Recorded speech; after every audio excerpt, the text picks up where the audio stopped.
Awesome. Thank you so much, Susan. Hey, friends. My name is Kimberly, and I am an alcoholic. My sobriety date is August 15th, 2016. It's not the day I came into AA. I came in 2 weeks earlier, but I got mad at a guy, and I went and grabbed something and had to add 2 weeks to my sobriety time. Um, where shall I begin today? I feel like I've told my story so much the past couple of weeks, but let's just kind of start my teenage years. I had a really good childhood.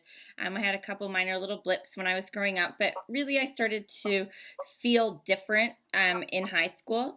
I had moved across the country with my mom and her new husband. So I went from basically the east coast of Canada to the west coast of Canada and started school the last year of elementary school on the west coast. And so if you've ever been the new kid in school, it's not the funnest place to be.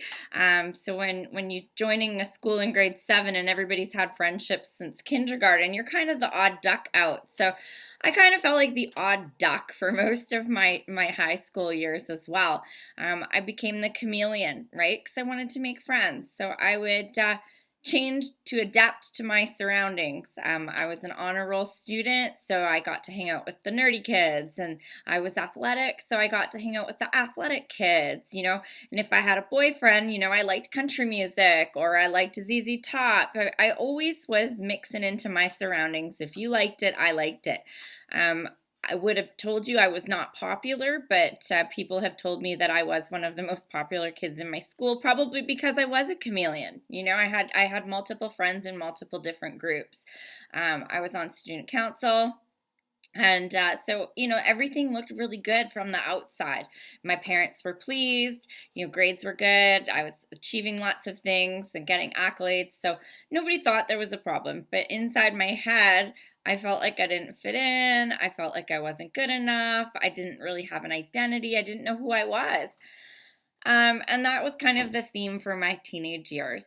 I got introduced to alcohol at the age of 16 at a party, and it was amazing, right? I was with the older kids. I drank a 2 liter of orange wine cooler, and I blacked out. Last thing I remembered was an older kid saying, "Take 2 Advil and a glass of water before you go to bed, and you'll be okay, kid." And I was like, all right. But the effect alcohol had was what I loved the most, right? I felt pretty. I felt more confident. I felt smarter. I felt like people liked me. I felt more attractive to guys. And, I chased that feeling for the rest of pretty much my life. I felt like somebody when I was drinking alcohol.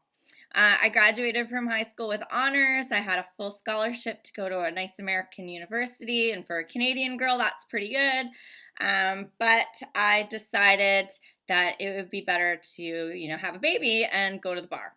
I had hooked up with one of my exes and got pregnant at 19. And so legal drinking age in Canada was 19. So I didn't even get to celebrate my legal drinking age because I was pregnant.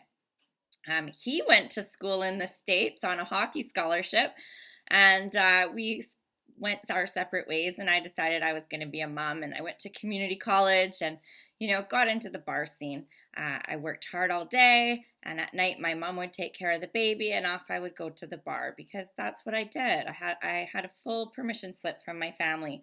I was young, I still needed to live, and they thought it was fine.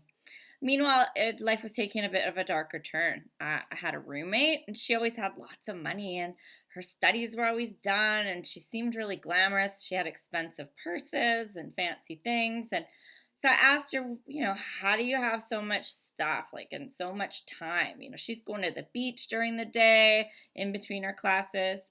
Well, she was an exotic dancer at a local strip bar.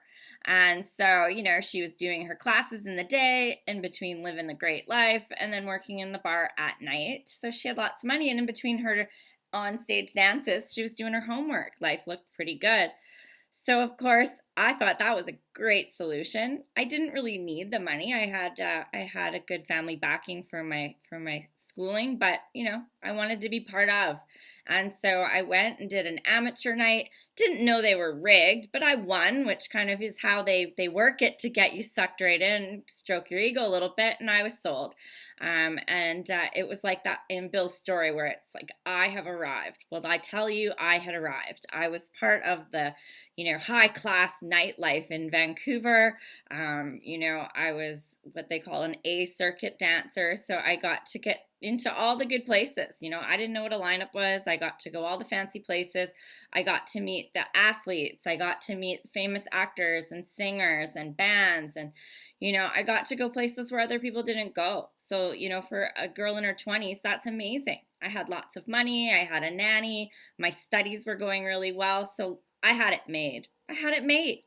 It looked really, really good until I started dating a local gangster. He was in a high-profile gang in Vancouver, because that's what you get in the night scene, right? You get the high-profile athletes and you get the high-profile gangsters. And so I became a gangster's girlfriend.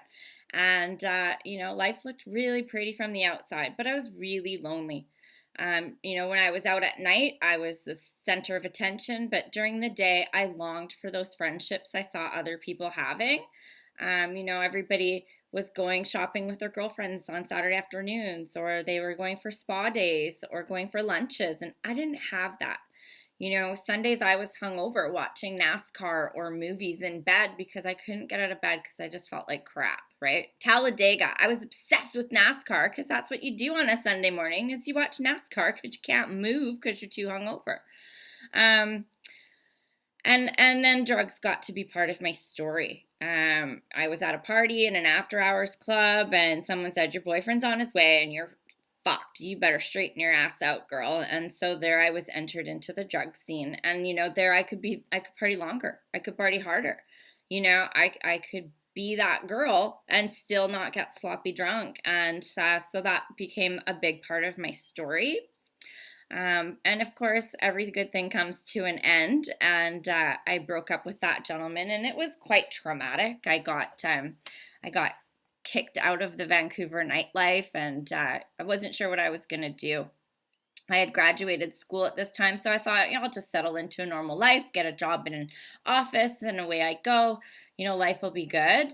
I had met a guy, and I had seen him around, and him and I started dating, and we got pregnant and decided we were going to settle down and have the white picket fence, which is amazing. Super amazing. Everything is going to be great. I got that 20s out of my system. I was turning 30 and, we had a white picket fence. We both had really great union jobs.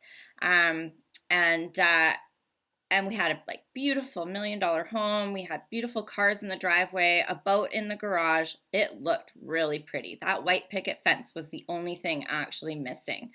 But on the inside, it was just marred with addiction.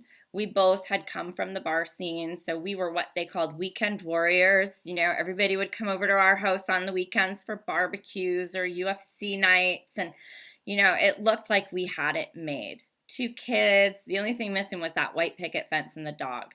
But our whole paychecks were going to drugs and alcohol. It was work, play with the kids, make dinner, and then pick up every night and every day. And then, it got really dark because with addiction comes jealousy and a lot of false thoughts that weren't real. And there was accusations going both ways, which brought domestic violence into my story. At one point, my husband wasn't working. I was the only one working. And, I was cheating with everybody that said hello to me in his mind. And he was convinced of that. And I was convinced that he had a problem. You're an alcoholic. You're an addict. You're psychotic. But I'm never looking at myself because I was the doting good wife. I'm going to work. I'm being loyal. I'm bringing home the paycheck. I'm managing the kids. Meanwhile, I'm enabling his addiction and ignoring mine. I was fine and he wasn't because he was partying till 6 in the morning and I was going to bed at 11. Meanwhile, I'm waking up at 2 and sneaking to the bathroom to do something else to go back to bed, or getting up at 5 and, taking a little nip to get back to sleep because I couldn't sleep a full 8 hours. But I didn't have a problem. He did because he was up all night. that fateful night came when I had enough. My son started treating me like my husband did, disrespecting me, talking down to me, insulting me. And I was like, there's no way I'm letting this cycle continue. And we had a cycle going where I could tell what was going to come next. And it was one of those nights where I knew it was going to get bad. My kids had started sleeping in bed with me to keep my husband away from me because he would wake me up in the middle of the night, drag me out of bed, and beat me. And I knew it was coming. And so I got the kids and we left in the middle of the night. And I thought my troubles would be over. You know, I'm not going to have any more problems now because he was the problem. I only drank and used because he did. I only drank and used because I was unhappy.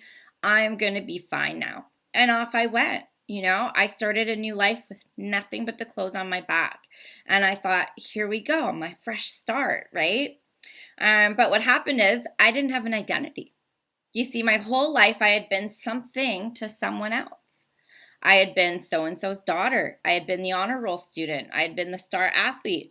I had been so-and-so's girlfriend, so-and-so the exotic dancer. And then I was so-and-so's wife and so-and-so's mother. I had never been Kim. I had always played a role in someone else's life. And now here I am in my own life and I didn't have a clue who I was. So what did I do? I picked up, you know. I had my kids 50% of the time, and the other 50% of the time I'm loaded because I'm lonely and I'm by myself, or because I'm happy.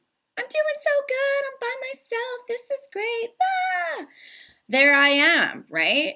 The weeks I had my kids, I worked hard all day. I'm stressed out. I'm going through a nasty divorce. So, you know, I'm going to start cooking dinner at 5 o'clock, having a glass of wine. By 6:30, dinner's not made. I'm loaded on the couch, calling my dealer, you know, getting a pizza delivered at the same time while dinner just sits because I was too loaded to take care of my kids.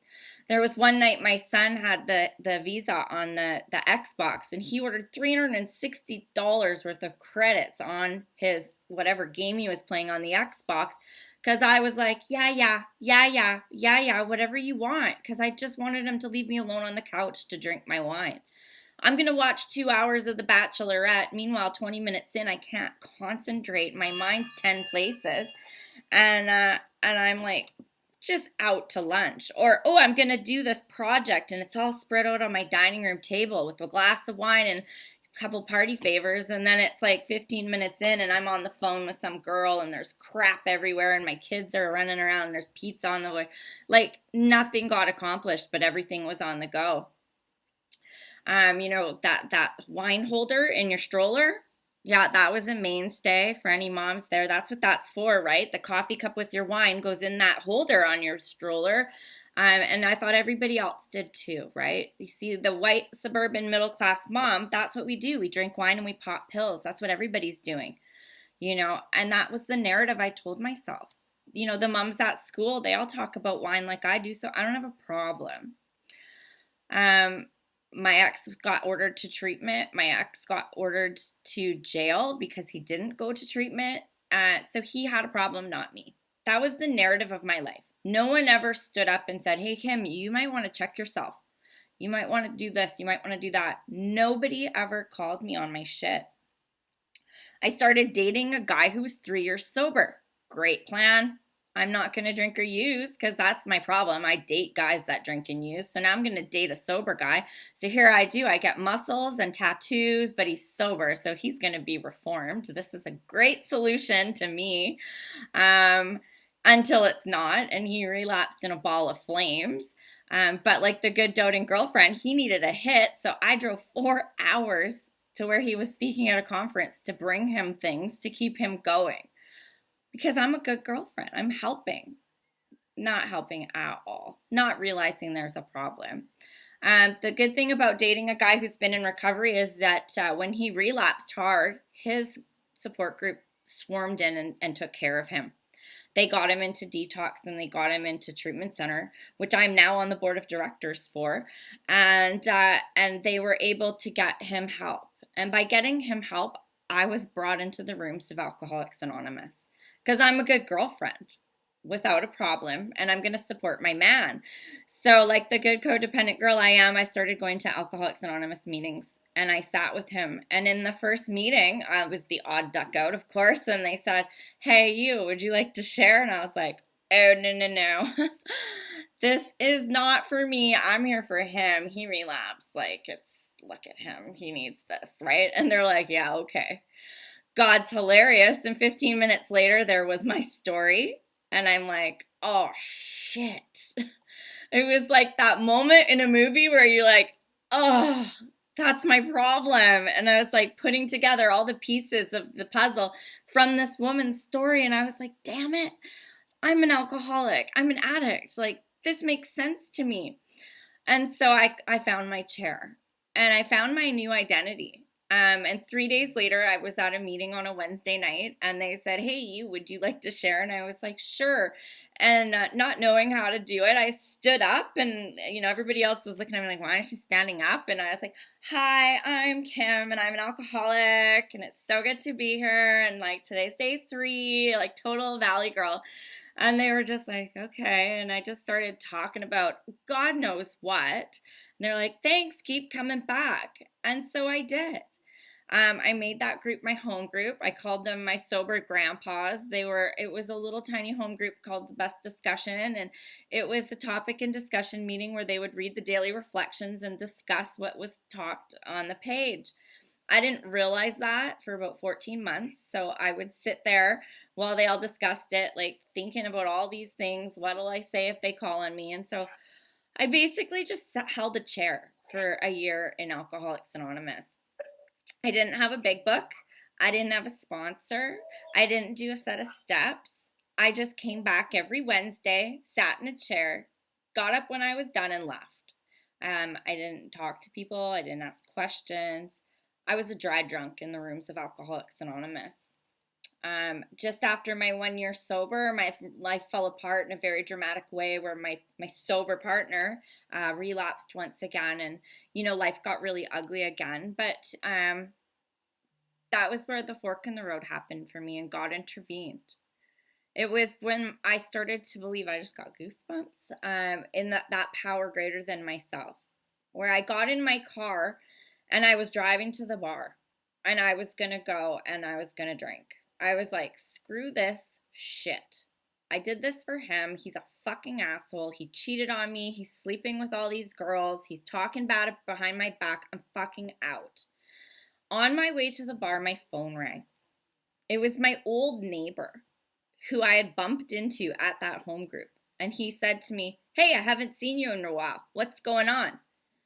And it stopped me dead in my tracks.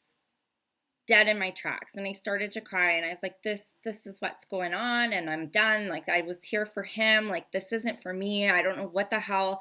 I'm out. Like, I'm out. And he's like, so-and-so's taking 27 years tomorrow. You should come. That was my defense against the first drink.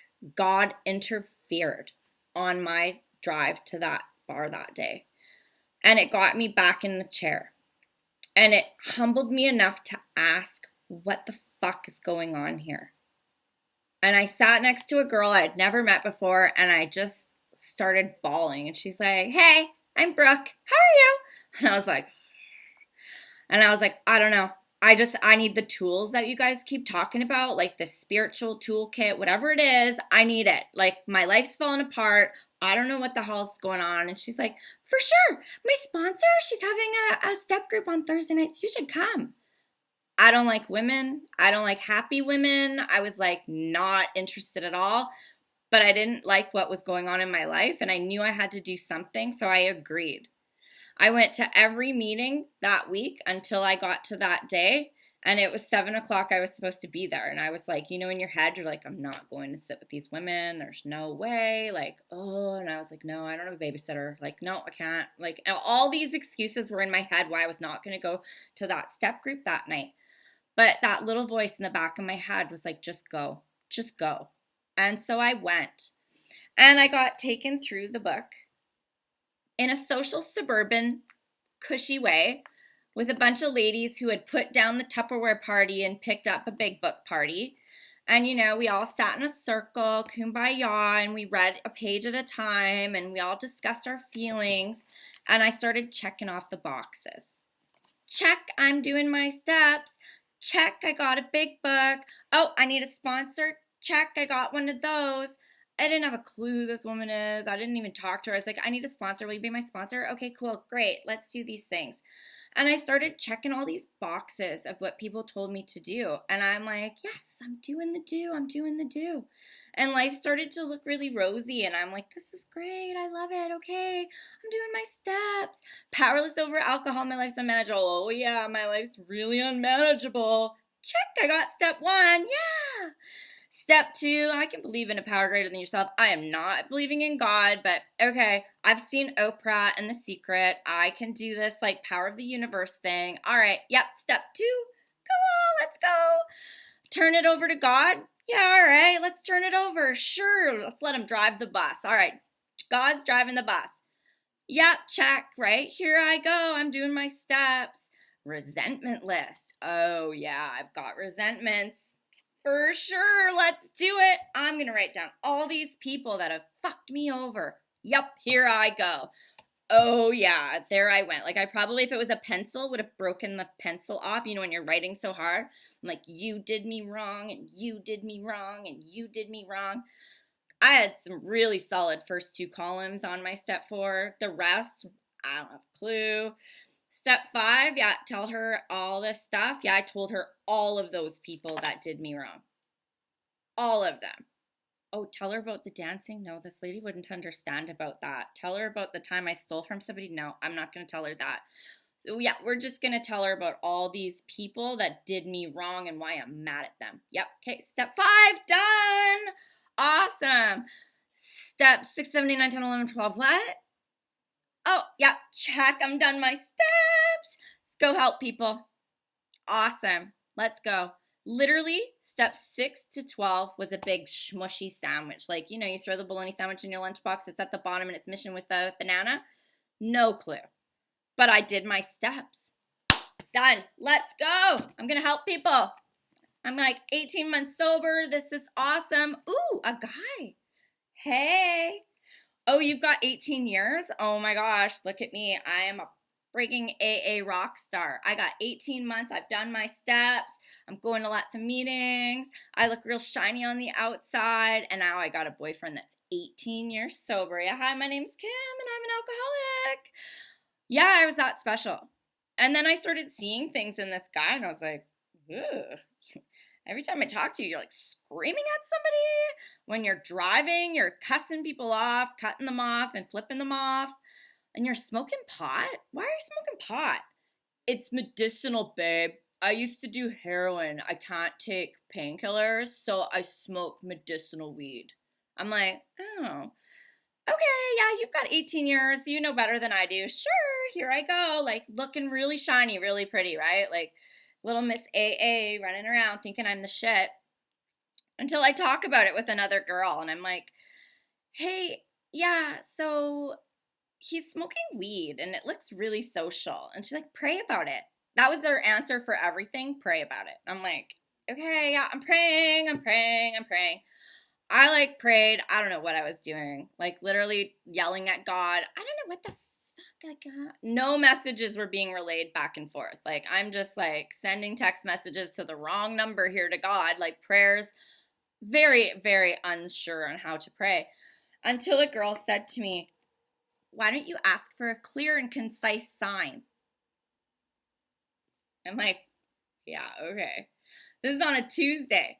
She's like, you just pray. Ask God for a clear, concise sign. He'll help you. I'm like, yeah, you're but I tried it. I was like, okay, I'm willing. So here I was like praying, God, could you please just send me a clear, concise sign? God shows up when you seek him. God showed up and he was my first defense against the first drink. God showed up when I sought him. I asked him a very specific question and he delivered. Thursday morning, I was sitting at this amazing 18-year boyfriend and I'm like working on my laptop at his kitchen table and I hear this noise.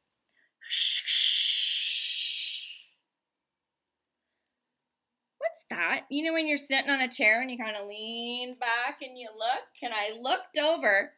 He is smoking weed in a 2-foot bong, lighting it with a blowtorch.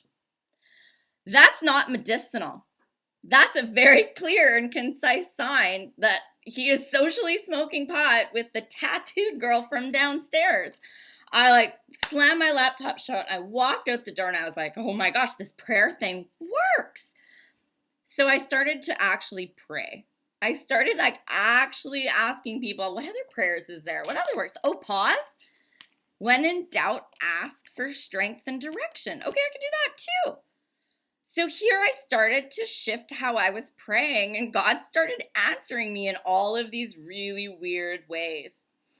So then I started still on this seeking out a sponsee, because of course I've done my steps. And so, I'm getting a little bit more enlightened, and my shares at meetings are getting a little better because now I'm talking about prayer and God. And so, some people approached me and they wanted to go through the book with me. And so I started a step group at my house Saturday morning, and it was great. And we started reading the big book. And then I had a friend that relapsed, and he kept relapsing. And I was like, I'm going to help him because I fix people. I'm really good at that. And I said, there's these meetings in Vancouver, and I think maybe you're just not seeing the guys that you need to see here. So why don't we go out to Vancouver one night? We'll check out a different meeting. It's like a 20-minute drive. We'll make it like a Saturday night thing. And so we went to this meeting called Grandview on a Saturday night.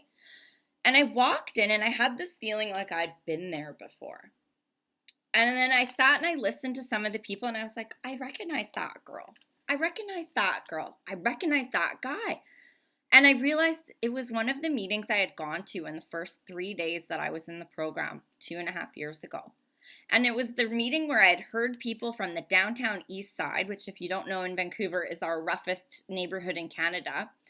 And that was the actual moment where I heard people talk and I related, even though I couldn't vision myself to them. I saw the similarities, not the differences. Where normally I'd be like, oh, I've never been homeless. I've never shot heroin. I just not like these people. I'm like the good girl from the suburbs. But this was the meeting I landed back in. But I listened now.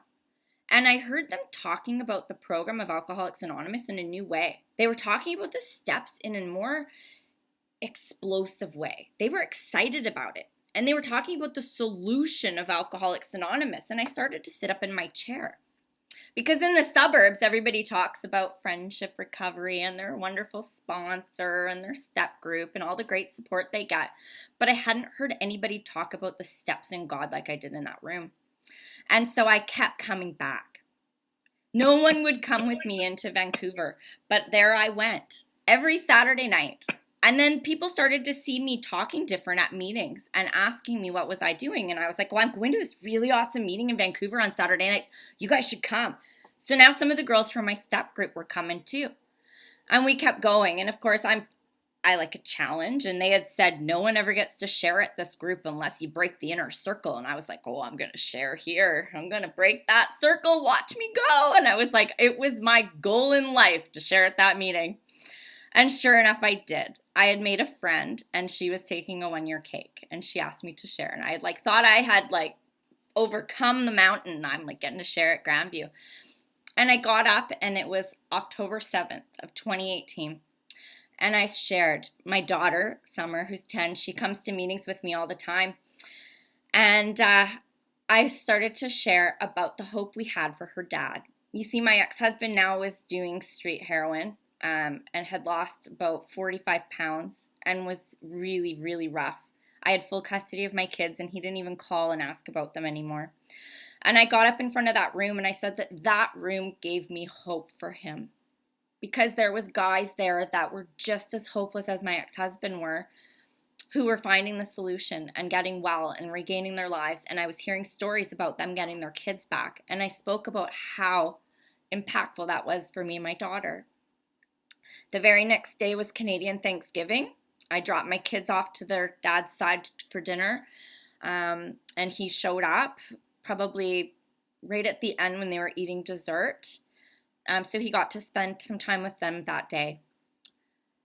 An hour after I picked my kids up from dinner, he went home and overdosed in the lobby of his building, and they couldn't bring him back, and he died. So I got the call at 5 in the morning on that Sunday, the 8th, saying, and usually I would get calls from social services or the police about him. And when my phone was getting calls from his family, I knew that he had lost his battle. And that shifted me in a big, huge way. I sat with a lot of guilt. I sat with a lot of remorse. Could I have given him this message that I had in Alcoholics Anonymous? How come I couldn't have saved him? Why did I get saved? Why? And I tried to call my social suburban sponsor, and she didn't answer. So I didn't have anybody else to call, so I called one of those hard asses from Grandview Group on Saturday night, and she answered the phone. And just the one sentence she said to me fixed everything. She said, you know what? Sometimes God can't help you on earth, so he brings you home and he takes you to sit with him. It took away the shame, it took away the guilt, it took away the remorse, and it made it between him and God. I have no power over what happens to him. And once again, my trajectory changed. I was able to give that message to my kids so that my kids would never feel any guilt about the fact that their dad passed away from his addiction. That my kids never have to feel any guilt that they didn't love him enough. This was between their dad and God. And what a gift that was from that girl that I thought was not like me. I called her up and I said, you know what? I want to try the steps the way you guys did them. Will you take me through? She goes, oh, you want to do a rapid set of steps? I'm like, yeah, I do. So we started and we did those steps in the 2 weeks after my ex-husband passed away. And I had a spiritual awakening. I was able to get honest. You know, in how it works, it says 3 times in the first paragraph that honesty is important. So if honesty is the number one thing that's mentioned 3 times in a paragraph called How It Works, pretty sure that's how it works, is we got to get honest. I sat with that woman and we read every word in the first portion of this book, and every point was explained to me in detail. And I was read the doctor's opinion. And for the first time in my 3 years in Alcoholics Anonymous, I was shown what the allergy and the mental malady were. I had had no idea up to then. I was like, I'm an alcoholic. I had just kind of accepted the fact that I was an alcoholic. I never really understood that that meant that when I take a drink, it sets off an allergic reaction in my body where I can't control how much I want. But as soon as I had that explained to me, it made a lot of sense. I would go to the bar and I'd be like, I'm only having 2 vodka crans tonight. And then it would be like topless on the bar, 20 shots of tequila in, partying till 7 the next morning with no idea why. Well, it's because I don't know how to stop. I don't know how to control the amount of alcohol I take once I start drinking. And it also explained that queer mental twist they talk about where, it's a beautiful sunny day and I'm just going to go down to the boathouse and just enjoy the sunny day. And then all of a sudden I'm drinking, even though I had no intention of drinking. Or the many, many times I said, I'm never drinking again. I've left him. I'm never drinking again. I'm never using dope again. Or I'm going to date this sober guy and I'm never going to drink again. Yet I always drank. I'd be at Chuck E. Cheese at 2 o'clock on a Sunday afternoon drinking wine, going to the bathroom to do other substances while my sober boyfriend was at home. And then I was spraying that, whatever spray I sprayed in my car and chewing gum to make it look like I hadn't done anything. I understood step 1. I understood it. And I was able to check that box properly. And then step 2, I had already seen God work in my life. So step 2 and 3 kind of were this shift from not being willing to believe in God because I had grown up Catholic and I thought all of these stupid, weird former Catholic thoughts about God. And I was able to find a loving God. And so I got rid of, my buddy HP, because by then I had my buddy HP because he had showed me some things. And so I was able to fully get step 2 and 3 and welcome God into my life. I got baptized at church even, like not a Catholic church, but at a Christian kind of New Age church. because I wanted more of that God stuff, because it was making sense. I was a happier person. My heart was full. I didn't feel hollow. I didn't feel shame. I didn't feel guilt. I didn't have that looking over my back. Does anybody know I used to be Carly Davidson? No, I'm like, yeah, I used to be Carly Davidson. Now look at me and la, la, la, la, la, la. I had that shame was gone. And it got taken away even more when I did a full step 4, a personal inventory, not a resentment list. God, I did those resentment lists really good. If you need a resentment list, I did plenty. Personal inventory, didn't do that. I did a personal inventory where I listed all the people and places and things that I was angry with. And then I, in point form, said why I was angry. And then I looked at what part of me that affected. And then I started to look at myself. You know that we're going to look at it from an entirely different angle. Okay, let's stop looking at it from this way. Let's start looking at it from this way. And then we did this thing with the evil, corroding thread of fear. Holy shitballs, let me tell you. When you see for the first time laid out on paper how my fear of judgment, my fear of being alone, my fear of being rejected, my fear of not being good enough, my fear of never being loved, made me pick these guys or put myself in these situations, which caused me to be harmed financially, self-esteem wise, sexually relationship wise. Whoa. So you mean I'm mad at this guy for all the shit he did to me, but I did that because I had a fear of not being loved, because I had a fear of I'm not good enough, because I had a past? Talk about make your life shift. Like they say you're going to see things an entirely different way. It did. And then being able to do a full, honest step 5 with someone and tell them all those things that made me feel like I wasn't good enough, like I wasn't going to be loved, like I was always going to get found out. Getting that out and having someone else go, oh yeah, me too.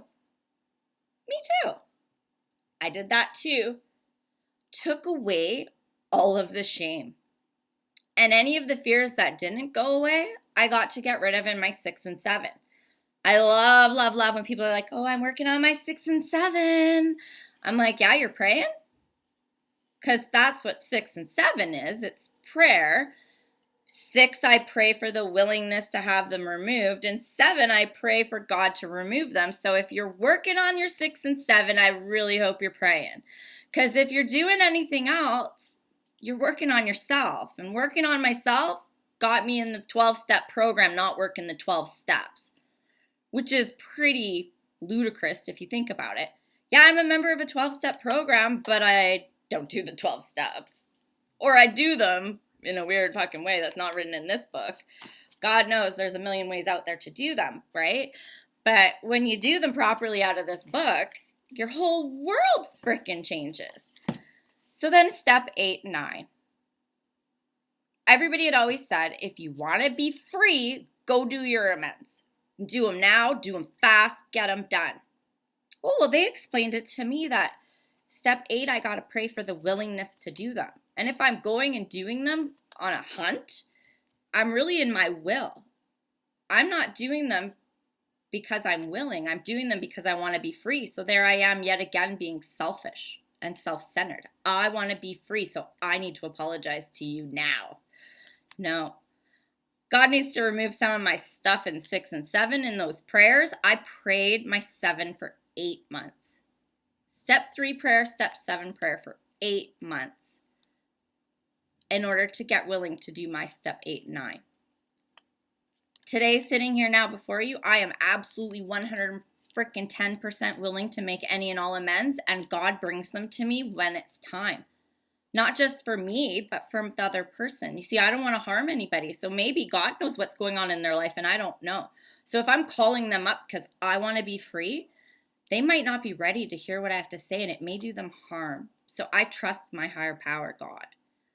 And I've had some amazing things happen with my step 9s where they just magically appear for me. And I'm like, wow, that's pretty cool. I had a girlfriend that was my roommate in college. And I did her wrong, really wrong.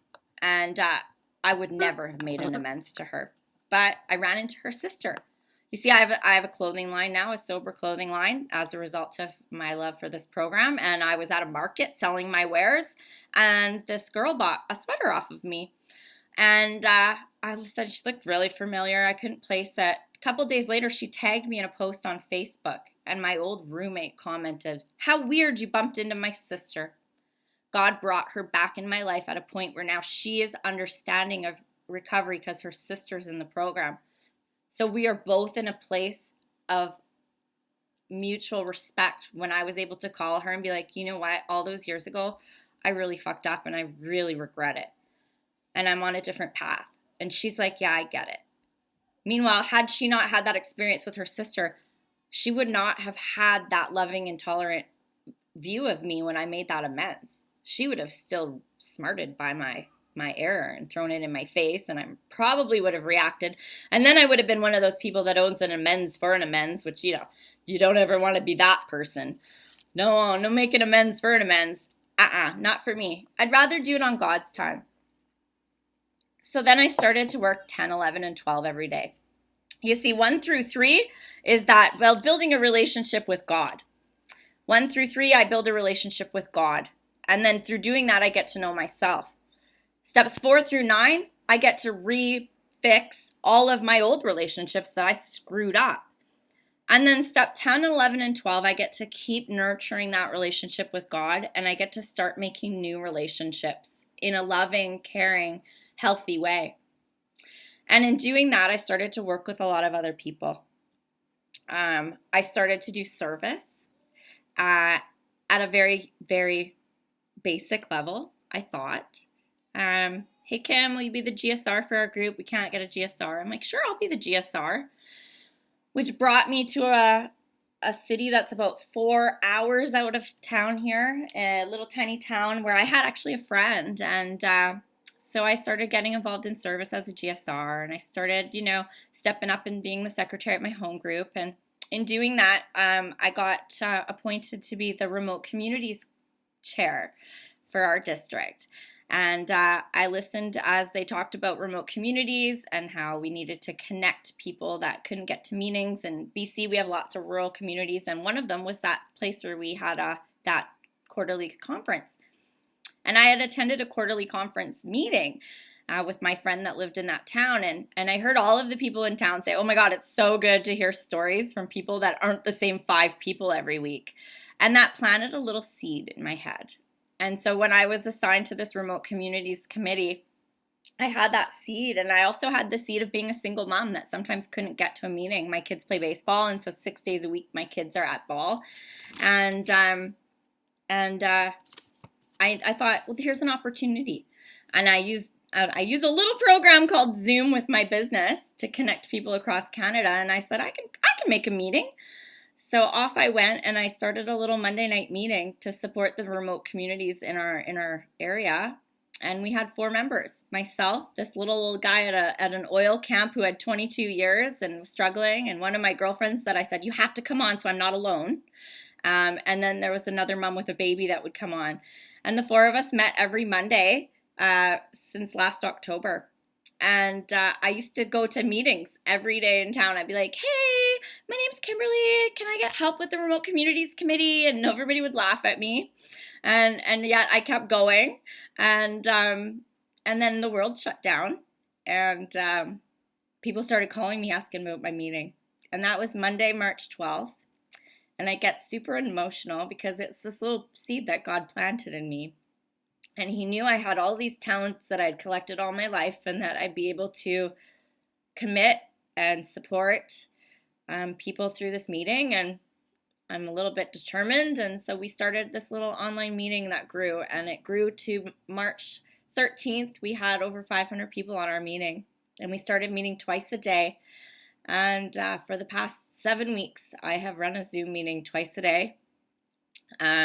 We've had over 40,000 people come on, and I get to share my love of recovery. I get to share my love of the big book, and I've witnessed like the most miraculous things happen. Like the gentleman, what's his name? Bill, who's never been to a physical meeting.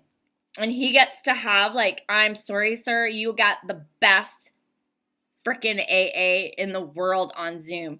You don't have to sit through 2 years of social, suburban, Tupperware fucking recovery. You get big book, solution-based recovery brought to your freaking living room. Like, you cannot have pants on right now and enjoy this solution. And, you know, God has just blessed me. I have a super, super amazing life. I get to do recovery 24 hours a day, 7 days a week. I am sponsored by a woman that I met literally 3 weeks before the world shut down. I had not had a good sponsor my entire sobriety, and I'm coming up on 4 years. I literally had a la carte sobriety because nobody fit me. I wanted it, and I kept going, and I kept growing, and there was not one person that had what I wanted and what I needed, and then I found it. God put her in my life 3 weeks before the world shut down. She lives in Washington State, and we were doing long-distance sponsoring before we needed to. So God has gifted me with so many things that all came together so that I had the tools to tend to his garden. You know, he set this up 7 months ago. And I think he set it up even longer ago. And I can see, Tony calls it the fingerprints of God all over my life. And I am blessed beyond words. I finally have everything. I am Kimberlea Masters, recovered alcoholic, and I help people. I've taken off my mask, and I'm just me, authentically me. And every experience I was ever ashamed for, everything I used to hide, I now use to help other people. It says in our literature that we can win the confidence of an alcoholic in 2 hours. I can win the confidence of an alcoholic in less than 10 minutes. And that is just because I'm willing to be honest. I did a very thorough set of steps, and I work that set of steps in my life. I practice these principles in all of my affairs. You know, in our book, it says something on, hang on, I think it's on page 15. So it starts on the bottom of 14. And so many people are like, do your steps. Do your steps. And like I said earlier, right, I did my steps. And I had a big fat fucking period at the end of that sentence. But I missed something. And it's found on the page 14 and 15. Page 14 is my favorite page in the big book, by the way. And it says, so we do our steps, and then we must perfect and enlarge our spiritual life through work and self-sacrifice for others. And if we do, we will survive the certain trials and low spots ahead. Well, right now, we are in a trial and a low spot. And because of the work that God already had me doing, I'm able to sacrifice. And I'm able to spend my 15 hours a day sharing the message of hope that's found in this book. And as a result, I can't tell you how wonderful it is in my head. I wake up in the morning and the birds are chirping, and I don't have that chaos in my head. It's gone. Gone. And it's like that pink cloud is nothing compared to this right here, right now. And so if there's one thing that I can tell you, get someone to take you through this book that talks like they're insanely in love with it. Because they're going to show you a whole new world. And if they don't, find someone that does. Call me. I'll freaking hook you up. I got tapes of it on my YouTube, right? The thing that I learned that I was missing is you need to have hope. Basically, you need to see someone that makes you believe that it's going to freaking work for you. Because if you don't, it's not going to work. Hope is the key to willingness. You cannot be willing to do this program if you don't find someone that makes you believe that it's going to work for you. And so, if you haven't found that yet, I hope you do. Seek it. Don't give up, because there is a whole new world out there. And I'm telling you, I've tried this program 3 different ways, and the best way to do it is 12-step program. Try it. Got to do the 12 steps as written in the book. Find God, and your life will change. And I think, you guys, I did almost fill up the hour. I talk.